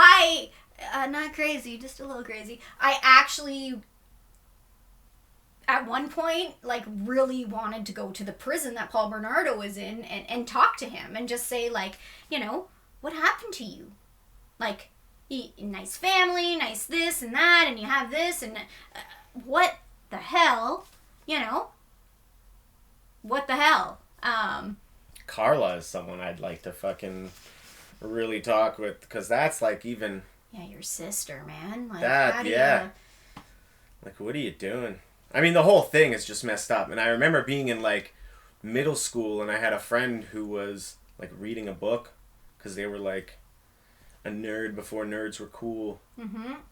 And it was, like, a really thick, like, they got it from the library, and it was on that case.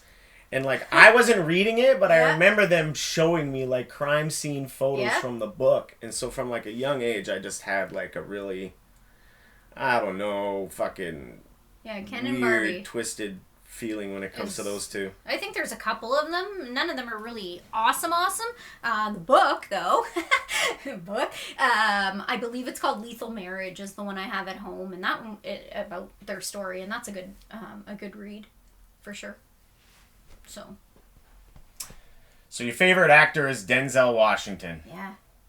It's not a bad choice. It's not, right? No, like, it was easy for me to come up with a top 5 for him. You don't hear about him. Like, people don't talk about him. I don't know. He's pretty amazing. And not just like a one, like I still love Adam Sandler. Yeah. But Adam Sandler is Adam Sandler, right?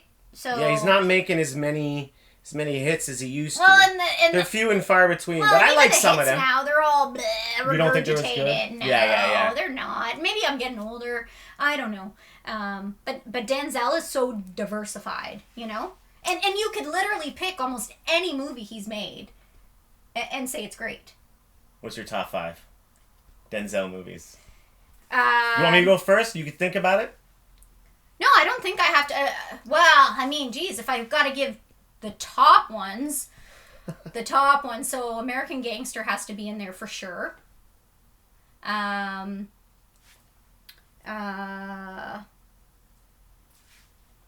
Frig, how can I even pick? Okay, do yours. Yeah? Yeah. Okay. This one is one that I think is slept on. Everyone always talks about Training Day or fucking Malcolm X, American Gangster. Yeah, but you have to, because those are amazing. on there. Those are on there. Okay. But my number 1 is John Q. Oh, yeah? Yes. Yes. That shit made me cry as a child. Yeah? Yeah. I remember seeing it with, like, my foster family in the theater. Aww. Like, we all went. I think it was, like, a Tuesday. I feel like that's the only time we ever went to the theaters. Yeah, it's a good movie, for sure. Yeah, so that's my number 1, Training Day. Yeah, Training Number Day. 2. And they also did, it was, I think, the same people that did Training Day did another one that was almost identical called Harsh Times, but it had Christian Bale in it. Oh, yeah? That's a really good one, too. That's not fucking Denzel, but fucking, yeah. Same people that did Training Day. Book of Eli, number 3. Malcolm X, number 4. And American Gangster, number 5. Yeah. So, you don't have Remember the Titans on there. No. Really? I feel like there's only one football movie that I like, and you'd probably be like, really? But it's Gridiron Gang. Oh, yeah? Yeah, with The Rock. Yeah, I don't know. Yeah, Remember the Titans. American Gangster, like I said, obviously. Crimson Tide. Oh, that's a good one. The Pelican Brief. Maybe is before your time. I know the name, but I don't know if I've seen it. The Pelican Brief with Sandra Bullock? No, I like Sandra Bullock too. Yeah? Sandy B. That's what I'm talking about. She's my girl. If it's a fucking romantic comedy and doesn't have Sandy B, get the fuck out of here with that shit. I love her too. I like her. Yeah, and for sure Training Day, for sure. Yeah. So, yeah. There's just so many. Like, it's so hard. But yeah, definitely Crimson Tide. He was Man on Fire. Yeah. Was that him? Yep. Yeah, that was a good one too. What's that other one? Ricochet? Yeah. Maybe that was Snipes. I can't remember. Anyways, that's 5. We're good. Not all black actors look alike, Nicole. We used to bump a lot of music at Tattoo when we worked together. Yeah, we did. And I wanted to know hype songs now because, like, I remember listening to certain, like, I feel like Trap, Counting Crows. These are things that I remember you listening to. And I was just curious, I was curious what your hype songs are now. Still. It's funny because I definitely still love, I don't play it around anybody, but in my vehicle, I definitely play Headstrong from Trap. That whole first album was really good, actually. Not even just that song. So I definitely play that. So we'll put that at the bottom. And a song I remember from Tattoo, because I was thinking about this, and there was a Stevie B remix of Spring Love. Do you remember that? Always Me and played Spring Love. No, maybe if I heard it. No, I'd have to hear it. Okay, this one, for number 3, is maybe going to make me look like a terrible person. If I say it out loud. I was considering keeping it in my head. Gangsta rap made me do it. But I can't lie. It's a Sublime song. Oh. And it's Date Rape. Oh, shit. That gets you kind of pumped up. And it's not about raping the girl. It's the karma that the guy gets, right? When he goes to jail and then he gets raped. But it's just a very, like, upbeat, right? I'm not disgusting. No. I don't think so. Probably somebody that's going to think I know. Fuck them. Who cares? Be like, who is this little woman? Okay, and then, so Teen Spirit from Nirvana, I still really love and gets me very pumped up. And the number 1 song, and like, my kids know it, like, the world knows it. I think every family member from every wedding knows it. It is House of Pain, Jump Around. Hell it's like yeah! Oh my god! Favorite song ever. Yeah. Man, so, like, I'm a big House of Pain fucking person too, but I don't have them on here. Oh, that is a good one though. It's so good. And actually, like, House of Pain, so it was like Danny Boy, DJ Lethal, and Everlast. Yeah. So all 3 of those guys, maybe about 10 or 12 years ago, started a hip hop supergroup called La Coca Nostra. Oh yeah. So it's those 3 guys plus 2 other rappers, Slane and Ill Bill. And so, like, yeah, Everlast only did the one album with them, but, like, yeah, they were here. I fucking met Danny Boy from fucking, he's, like, was the only one there. I guess they have another touring DJ. But, yeah, that's a really good one. That's probably my number 6.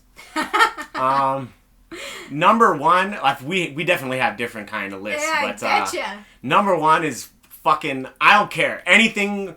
Mostly anything by Limp Bizkit. Yeah. I mean, if it's a heavier song, that's it. Like Gold Cobra, even Nookie, or, I don't know. So just, if it's heavy and it's like Wes Borland just has a really good, it just gets bumpy you, style of guitar. For sure. And like Fred, as much as people like hate him, like a lot of his music is about like self-empowerment. At the end of the day, when you break it down, you know? Mm-hmm. And so I really like that. But if I was to pick one, I'd say, like, right now, it's probably Gold Cobra. That was, like, on their last album, which was, like, maybe 6 years ago or so. Yeah, I don't think I know that song, but... Yeah. Number 2 is Heavy Metal Kings by Jedi Mind Tricks. It's, like, a hip-hop song. Really, like, anti-establishment type song. Like, kind of fuck the government, basically. Number 3 is Motivation by... This is a new school guy, NF. Do you know who he is? Yeah. Yo, this, man. And a lot of people compare him to Eminem, but like... Well, you know Token? Yeah. I share Token stuff all the time, because people don't know it, and he's I discovered so him, good. he did a song with Tech 9. Yeah. Like a few years ago. Yeah. That's when I discovered him. But he's got skills. But NF, like, not only does he, like, rap really well and write good songs without swear words, which is, like... Actually, my son... As a person who writes just, like... jokes, or I'm kind of working on an album right now, but it's just really, the ball's rolling, but it's slow. You know, I'm not gonna lie, but there's no pressure. I'm just kind of doing it on my own time. You know? But he sings too, and he sings well. And I really like that. He's a well-rounded artist, I think, like, as far as new guys go. Number 4 is Fuck You by Apathy. Again, just kind of, the title says it all, really. And then number 5 is Bring Me Down Part 2 by... He's not even one of my favorite rappers, to be honest. Like, I don't physically own any albums. Mm-hmm. I've legally downloaded a couple. But this song really hits home. Like, it's a really just powerful song. And the video itself is powerful imagery. And just like a positive, not like... Like, it's not corny, but in, like, one line, he's like, like I'm too high, but it's not from a drug, you know? And it's just like, just a kind of like, it's just very positive shit. And I just like that. I like the kind of against the grain. It's like, you don't always have to be hard to be hard. Yeah, exactly. You know what I mean? For sure. For sure. So that's my number 5.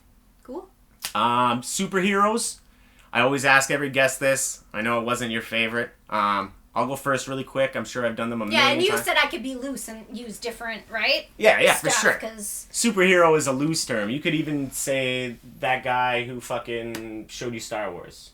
Do you know what I mean? Yeah. Like, for real. It's not anything. When I was, like, young, I lived in an apartment building with my Nana, and I went down to the exercise room without shoes on, and I was, like, riding on exercise bike. Mm-hmm. My sock got caught in the chain and went around the teeth, and basically my big toe was caught like halfway through in between the spikes and the chain. Like the spikes were digging into my toe, and I was just there myself.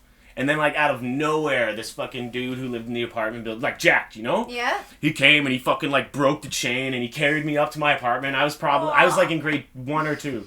You know, I always called him Superman. He's not on my superheroes list. Yeah, but honorable mention to that dude. I don't remember his name. Thank you. Thank you, for sure. I have a fucking dirty scar on my toe. But, yeah, so Batman, number 1. Red Hood, number 2, Red Hood is an old Robin. Like, there's been a couple of Robins. Once they leave and they're not his sidekick, they basically become other people. Arsenal, which is another ex-sidekick from Green Arrow. Spider-Man, and Constantine. Constantine's kind of like a magician. Like black magic, that kind of deal. Not your typical thing, but... Yeah, 4 out of the 5 are DC. I'm really into like comic books and shit, but yeah, man. So pick whatever. Yeah, and just not in an order, because I don't have an order for them. But so I can pick a Ninja Turtle, right? Like I can. Sure. I can pick Leonardo. Absolutely. Okay. Yeah. So I pick Leonardo, and don't laugh, but. I'm going to say RoboCop. Right on. All right. That's cool. Does that count? Okay. For sure it counts, yeah. Yeah, so RoboCop and Leonardo, Spider-Man, and then I'm going to go with 2 wrestlers. And so I used to love Coco Beware. Oh, shit. Wow. Okay. All right. Birdman. And now I'm afraid of birds. But anyways. And then number 1 is definitely The Ultimate Warrior. So yes! I love The Ultimate Warrior. And I'm so much more impressed with him now, being a woman and sitting in this room that is hot, because I feel like my eyebrows... It is hot, right? No, you're looking good. You're looking good. But it is really hot. Face makeup, right? He had his face makeup on and sweating all the time, and that shit still stayed in place. Like, what is your secret? I don't know. Have you ever seen any of like his motivational stuff? A little bit, yeah. Yeah, like he had some, definitely some opinions I didn't fully agree with, but like, I mean, fuck, man, one of my favorite wrestlers. Like I have shirts. Yeah. Yeah, I love him. Are you too young to remember? Because I have a collection of them, of the little stickers that came in the chip bags. Way back in the day, I think it was like in the 80s, maybe early 90s. Yeah, was there like an Ultimate Warrior and it was like the WWF. That. Oh shit. Yeah. Yeah. I'll find my collection. I'll send you one there, Paul. I'll send you the Ultimate Warrior for sure. Yeah, my dad ended up finding them, and they were in like a old Polaroid film white case. Oh, serious, all rolled up in there, and there was a crap load of them. Yep. So yeah, pretty. Hey, cool. Man, they might be worth something. You'd be surprised. I heard all those like. And I don't really fully understand it. I think I saw one of my Filipino friends post something. So I just put together that BTS was a music group in somewhere. People but now that BTS meal, crap? Yeah, that's what I was getting at. They're selling like the fucking McDonald's packaging. I just saw it posted on like Marketplace on Facebook. Someone wants like $70 for ridiculous a Big Mac thing. So you don't know, man. Yeah. Some things fucking the value goes up. Yeah, but yeah, I got the whole the wrestlers, because I used to want to be a wrestler, so I would love to, and I've been doing Muay Thai I haven't been there for about close to probably 2 months now because of the fucking 3rd lockdown. Yeah. But I started last year, and it's just fucking... It's a lot of fun. What would be your wrestler name? And I have a whole... have you ever thought about that? Paul Verizer. Paul Verizer. Yeah, 2 names. Verizer. I don't know, like a long time ago, Paul like... Verizer. Yeah, like I heard... yeah. Is that your signature I don't know. I don't know what I would do. But I don't know. That's, that's definitely something I've thought about. Not even like for like real. Like I don't necessarily want to pursue. Like I've had a couple wrestlers on the podcast. Yeah. And yeah, no, I've seen. So that. like I kind of know where to go to get the training and maybe kind of. I feel like get the into anniversary. It. Can we make this into a ring on the anniversary, and we can all come sick, in? Right? We can get those wrestlers, and can I fulfill my dream of Grace Thunder and yeah, man. Grace Thunder? My middle name's Grace. Oh, okay. And I always thought I had big thighs. So my move is like the Thunder Thigh Crush, like, and then, but now it might be something different. I don't know how many people I want that close to my tuna box. I might have to change that move. Fucking tuna box. Alright, so I end every episode with these cards. Yeah, so I'll read one to you, okay. You read one to me. That's how she goes.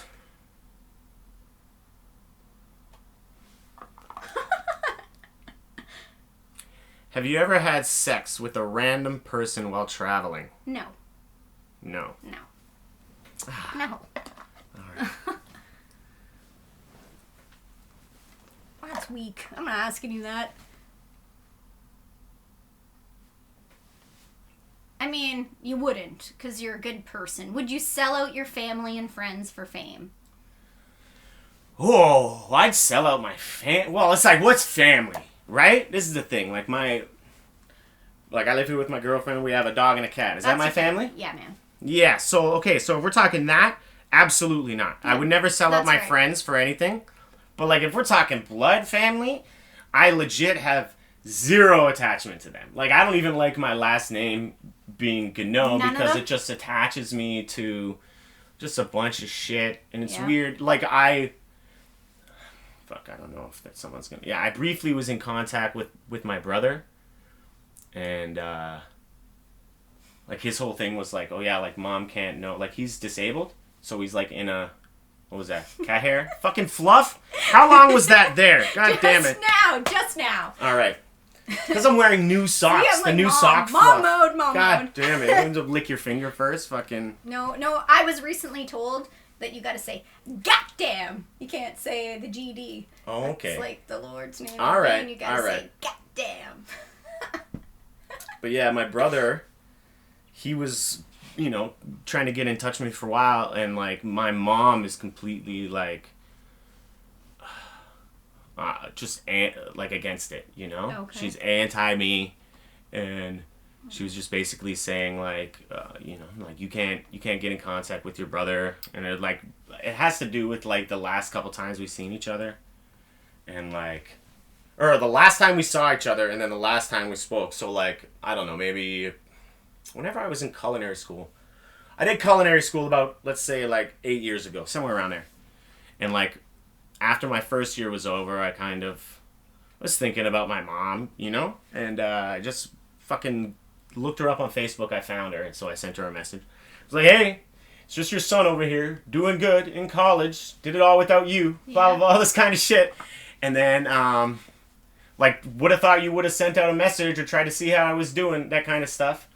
And she, sent me a message back, and, she had me when she was young, when she was 16. Yeah. I got into it in the fucking solo podcast. Check it out if you haven't seen it. But, so I'm not going to get super deep into that, but, blaming me for all her problems, basically. And I was like, well, I was born into abuse. I don't know, before I could talk, I was in foster homes and shit like that. Stop blaming me for your problems. And I don't know, we exchanged a couple messages, and the end of it was just, me basically just telling her off.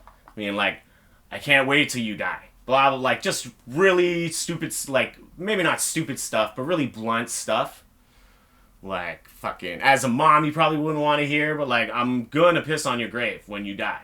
And I'm gonna be happy doing it. And, I'm better off without you in my life. All of I have a younger brother and 2 younger sisters. All of them have spent time in Children's Aid. My mom gave up my younger brother because he's disabled. And just, Mm-hmm. put him in a home, at a young age. And even as an adult, he still has to be, at one of those places, Mm-hmm. And so just never tried. And she was basically don't contact me. I'm gonna fucking, if you message me again, I'm gonna, you know, get the police involved. And then she blocked me on Facebook, and it's like... So does a part of you, like, I hear you, and you sound, not to play Dr. Phil here. No. And you sound angry and just like, fuck them, but, like, does a little part of you still, you know, still hurt? Yeah, it's like it's an interesting thing. It's not like, and like, I was talking with my buddy recently. He's going through a lot of life-changing stuff, and started going to... Like he's 40 now, just turned 40, and he's just starting to address like childhood problems that he's like, man, like I thought I had let go of stuff and I hadn't, and like in my mind I was like, don't get me wrong, I'm totally comfortable, and I know if I had my mom in my life, like I wouldn't be where I am, and I'd be in a lot worse position. I know that. Like these are facts. So it's like I don't have regrets. But, like, yeah, you're living those, what doesn't kill me makes me stronger, right? I just, I'm comfortable where I'm at. Yeah. But, like, I mean, I'd be lying if I said I wish I didn't have, like, a good mom, you know, or something like that. Like, I do, you know? So, but she would never have been it. It's such a weird thing, because I know she's not a good mom, but I don't know. Maybe I've just been conditioned that way for society, you know? Like fucking penguins. They have kids, and then their fucking kids leave, and they ain't never seen their fucking parents again. You know? So, I don't know. Yeah. It's like, as the more I explain, I think it's just like digging my hole deeper, but, yeah, you get it. There's something. Yeah, for sure. For sure. Yep. All right, let's find something. Let's find a good one. Would you ever go see a donkey show in Mexico? A donkey show?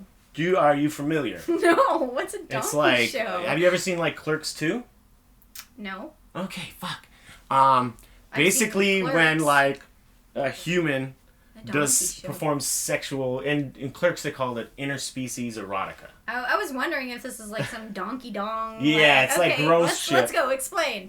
I'm old. Yeah, just like some, you know, it could be a man or a woman. So would I go and performing sex acts with a donkey? You'd watch them basically fuck or blow a donkey. Just for entertainment? Yeah, pay. Not like don't pay. Like it was I like would fucking... pay to go and watch that. Not somebody would pay. This isn't like if I gave you $500,000, would you go and watch?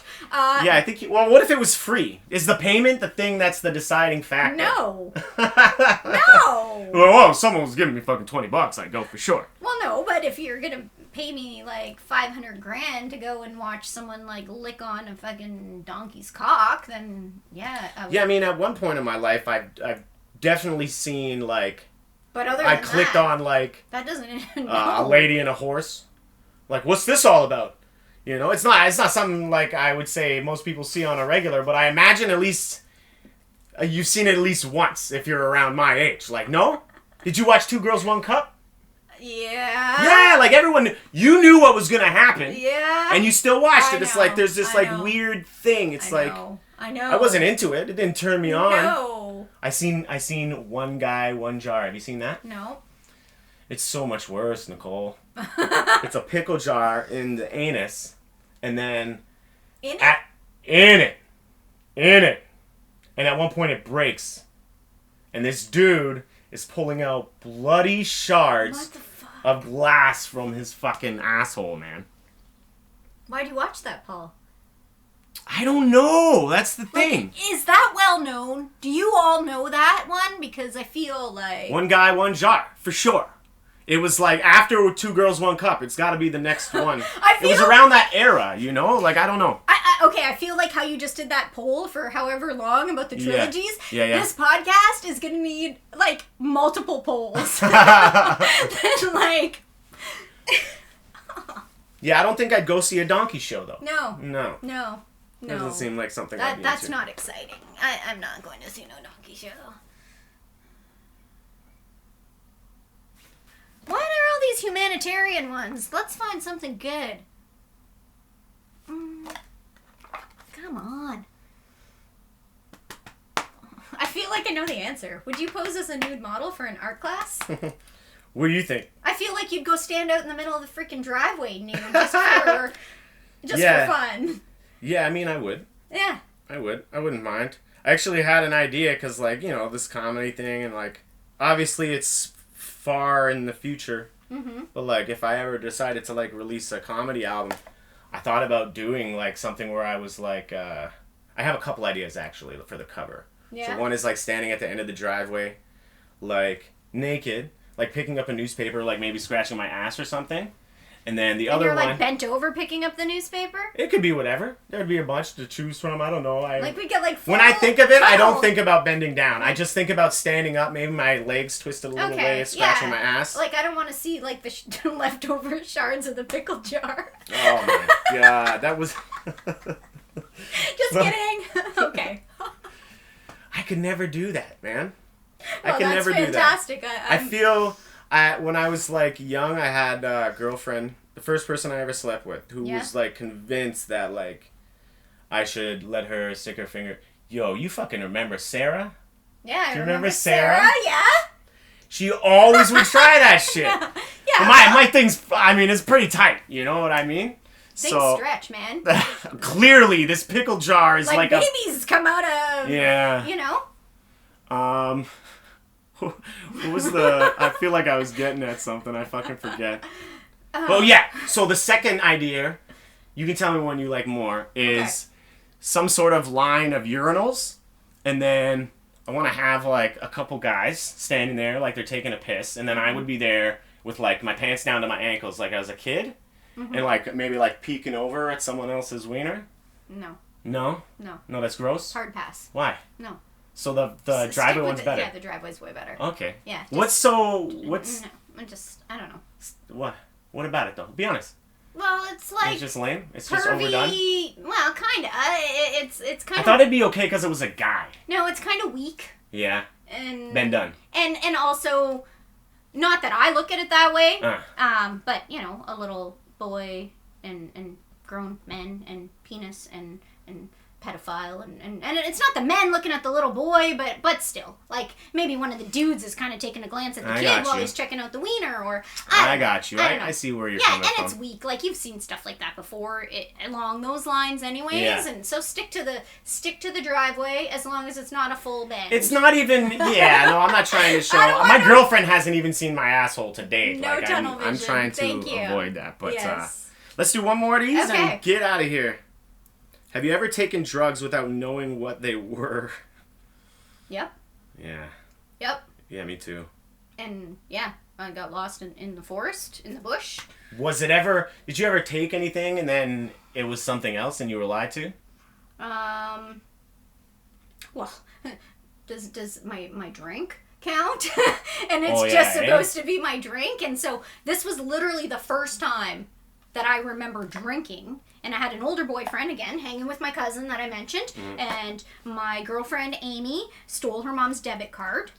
And, you know, she thought she was cool, too, like me, hanging out with the older guys. And my cousin's friend, Tim, had an apartment. And Tim was my boyfriend. And I was a virgin and all that stuff. And, you know, I was only, like, 14 years old. And Amy stole the bank card. They convinced her to buy a Texas Mickey, so think they're old enough to go and buy alcohol, right? So they're old enough to buy alcohol. We're in grade 8, and they buy the Texas Mickey, and we go back to his house, and, you know, there's just her and I, and, like, 5 or 6 dudes, and my friend Kelly, who stayed at my house all the time, she ended up coming. Her mom dropped her off, and she was staying at my place, and long story short, anyways, drinking the Canadian Club.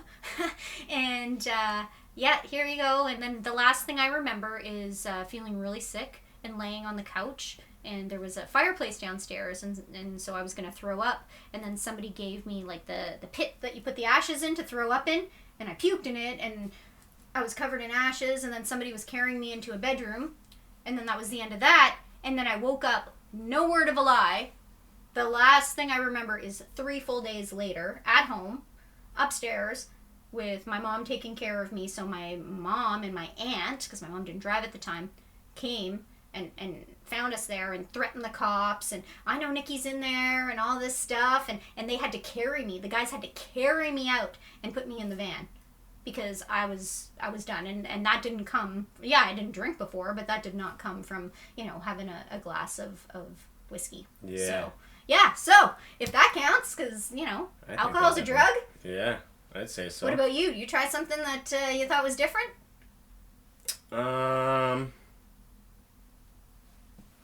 No, I don't think so. No. I used to rave a lot and stuff. Yeah. And you find pedals on the ground that are in baggies and just fucking No. Ooh, a blue dolphin. No. And oh yeah, I've been there. No. I've been there. I've been close to 10 years. To be honest, when it happened, I wasn't really keeping track, but I know it's been over 8 years, probably close to 9 years. But we're going on 10 years. I'm getting there, yeah.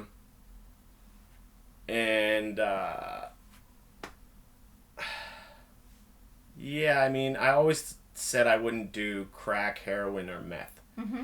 So even at the point where I was like, give me whatever, I still had restrictions. Yeah.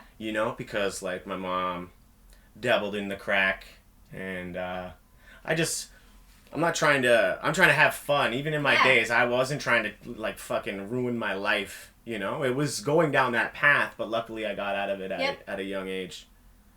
So yeah. Do you want to do one more? One more. All right, let's do one more. Do it up. All right, what do we got in here?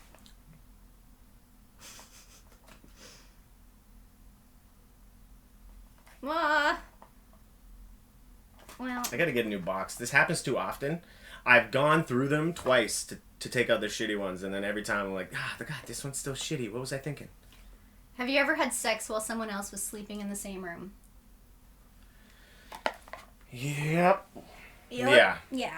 Of course. Yeah. Of course, yeah. And it was weird, because I was living in a bachelor pad, and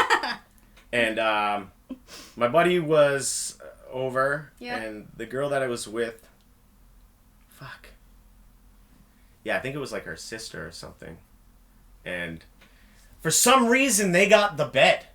We were both fooling around at the same time, and that was my bed. Yeah. And we got stuck with the couch. We were all pretty inebriated, heavily intoxicated, drinking, all night, and fucking, yeah. So there was the four of you. Yeah. In this bachelor apartment. Yeah. Huh. And to be honest, the couch was kind of placed in the middle of the room. Yeah. So the back of it, the bed was on the back side of it. Yeah, man. So we didn't really see each other. Yeah. But we were there. We heard it all, and I feel the whole time I was just thinking why the fuck did they get the bed? Yeah. You? Yeah. Mm-hmm. I have no interesting story.